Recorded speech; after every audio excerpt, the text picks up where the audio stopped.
ஒரே ஒரு பாட்டு பாடினதுக்காக ஈரானைச் சேர்ந்த ஒரு பெண்மணிக்கு 74 கசையடி கொடுக்கப்பட்டிருக்கு. இது நியாயமா?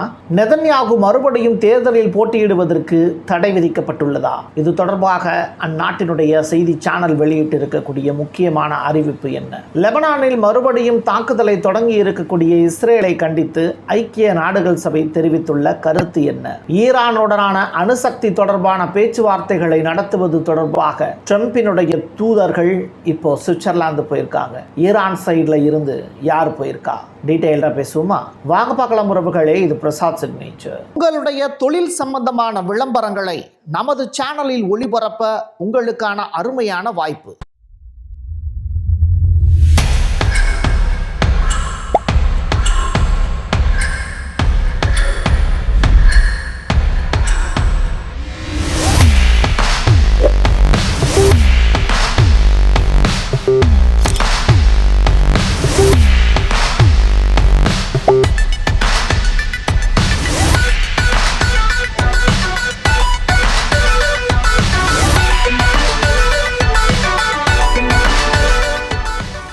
இஸ்ரேலுடைய தூதர் அசிங்கப்பட்டு போயிருக்காரு ஐக்கிய நாடுகள் சபையில். அமைதியாக இருங்கள், இல்லையெனில் துரத்தி அடிக்கப்படுவீர்கள் அப்படிங்கிற ஸ்டேட்மெண்ட் ஐக்கிய நாடுகள் சபையில் இருந்து அவருக்கு உத்தரவாக பிறந்திருக்கு. நியூயார்க்கில் இஸ்ரேலிய தூதர் ஐநாவினுடைய உயர் அதிகாரிகளுக்கு இடையே நடந்த வாக்குவாதம் அப்படிங்கிறது கைகலப்பாக மாற போறக்கூடிய சுச்சுவேஷன் உருவாச்சு. மோதல்ல பாலியல் வன்முறை தொடர்பாக மிக முக்கியமான வார்த்தைகளை ரொம்ப அசால்ட்டா இஸ்ரேலுடைய அதிகாரி பேசியிருந்தார். இதை முன்னிட்டு இஸ்ரேலிய தூதர் டேனி டாடன், ஐக்கிய நாடுகளுடைய அதிகாரி வனேசா பிரேசர், இவங்க 2 பேருக்கு இடையில வாக்குவாதம் முற்றியது. கடைசியா அமைதியா இருங்க, இல்லாட்டி இந்த அவையிலிருந்து நீங்கள் வெளியேற்றப்படுவீர்கள் அப்படிங்கிற எச்சரிக்கை வந்த உடனே இஸ்ரேலிய தூதர் அமைதியானார். ட்ரம்ப் இப்போ முக்கியமான ஒரு விஷயத்தை பத்தி பேசியிருக்காரு. ஈரானுக்கு ஒரு பைசா கூட கிடைக்காது, கொடுக்கவும் முடியாது அப்படிங்கிற ஸ்டேட்மெண்ட்டை சொல்லியிருக்காரு.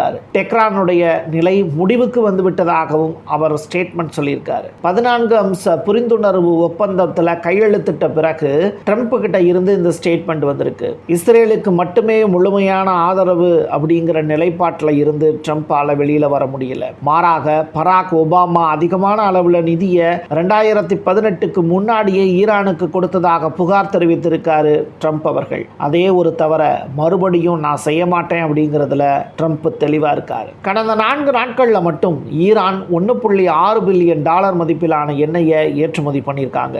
20 மில்லியன் பீப்பா எண்ணெயை ஏற்றுமதி செய்யக்கூடிய அளவுக்கு 10 கப்பல்களும் இப்போ பயணத்தில் ஈடுபட்டிருக்கு. லெபனான்ல ஒருபுறம் அட்டாக் நடத்திக்கிட்டே இஸ்ரேல் காசா பக்கமும் தனது கவனத்தை திருப்பியிருக்காங்க. குறைந்தபட்சம் ஒரே இரவுல 4 பாலஸ்தீனியர்கள் இஸ்ரேலியரால் கொல்லப்பட்டிருக்கலாம் அப்படிங்கிற தகவல் வெளியாயிருக்கு. நெதன்யாகு மறுபடியும் தேர்தலையே போட்டியிடக்கூடாது அப்படிங்கிற ஸ்டேட்மெண்ட்டை இப்போ சேனல் 12 ஸ்டேட்மெண்ட்டாக கொடுத்துருக்காங்க. கருத்து கணிப்புகளின் அடிப்படையில் நெதன்யாகு போட்டியிட்டாரு அப்படின்னா இப்போதைக்கு தேர்தலில் தோத்து போயிடுவார். இதனால அந்த கட்சி நிச்சயமாக நெதன்யாகுவை களமிறக்க கூடாது அப்படிங்கிற அந்த ஸ்டேட்மெண்ட்டும் பேசு பொருளாக மாறி இருக்கு. இஸ்ரேலியர்களில் பெரும்பாலானோர் இந்த போர் நடக்கிறதுக்கு பெரிய காரணமே நெதன்யாகு தான். அவரை தேர்தலில் போட்டியிடக்கூடாது அப்படின்னு சொல்லியிருக்கக்கூடிய மக்களுடைய எண்ணிக்கை 59% பேர். இது தொடர்பாக இஸ்ரேலுடைய சேனல் 12 கருத்து கணிப்பு நடத்தி அதை முடிவாகவும் வெளியிட்டிருக்காங்க. ஒரே ஒரு பாடல், அந்த பாடலை பாடினதுக்காக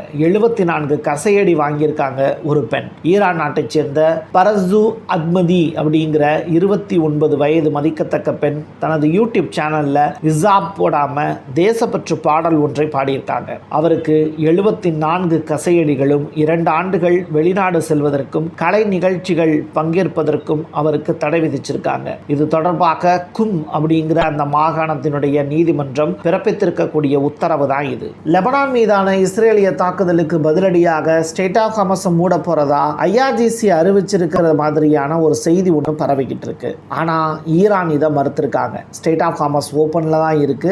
இஸ்ரேல் நடத்தக்கூடிய தாக்குதல் அப்படிங்கிறதுக்கு ஐக்கிய நாடுகள் சபையில கண்டனம் தெரிவிச்சிருக்கோம். 60 நாள் போர் நிறுத்தத்தில் முதல் படி சக்சஸ்ஃபுல்லா நடந்திருக்கு. ஈரானுடைய ஃபாரின் மினிஸ்டர் அப்பாஸ் அராக்கி இப்போ சுவிட்சர்லாந்து நோக்கி பயணப்பட்டிருக்காரு. ஆக மொத்தத்தில் ஒப்பந்தத்தில் எந்த காலத்தையும் நாங்கள் மீறவே இல்லை. அதே நேரத்தில் நேரத்தில் அந்த கொடுக்கப்பட்ட ஒப்பந்தத்தை அமெரிக்காவும் இஸ்ரேலும் முழுமையாக பின்பற்றாமல் இருக்கு அப்படிங்கிறதையும் வேதனையான விஷயமா பதிவு செஞ்சிருக்காங்க ஈரான் தரப்பினர். அமெரிக்காவினுடைய உயர்தரமான சிறிய விட்டம் கொண்ட குண்டு, அதாவது ஸ்மாலர் டயாமீட்டர் பாம் அப்படின்னு சொல்லப்படக்கூடிய GBU-39 ஏற்கனவே 2 மாத கால போர் காலகட்டத்தில் ஈரான்ல வந்து விழுந்தது. இப்போ அதனுடைய டெக்னாலஜி முழுமையாக ஈரான் கையில் கிடைச்சிருக்குங்கிற தகவல் வெளியாயிருக்கு. இனிமே அமெரிக்கா இந்த GBU பயன்படுத்தினாங்க அப்படின்னா ஈரான் கிட்டையும் அந்த தொழில்நுட்பம் இருக்குங்கிறத கன்சிடர் பண்ண வேண்டிய தேவை இருக்கும். லெபனான் மீதான தாக்குதலை தொடர்ச்சியா இஸ்ரேல் நடத்துறதுக்கு கண்டனம் தெரிவிச்சிருக்காங்க பிரான்ஸ். எங்க நாட்டில் வச்சு டொனால்டு ட்ரம்ப் அவர்கள் சைன் பண்ணியிருக்காரு. அந்த ஒப்பந்தத்தை பேணி பாதுகாக்க வேண்டியது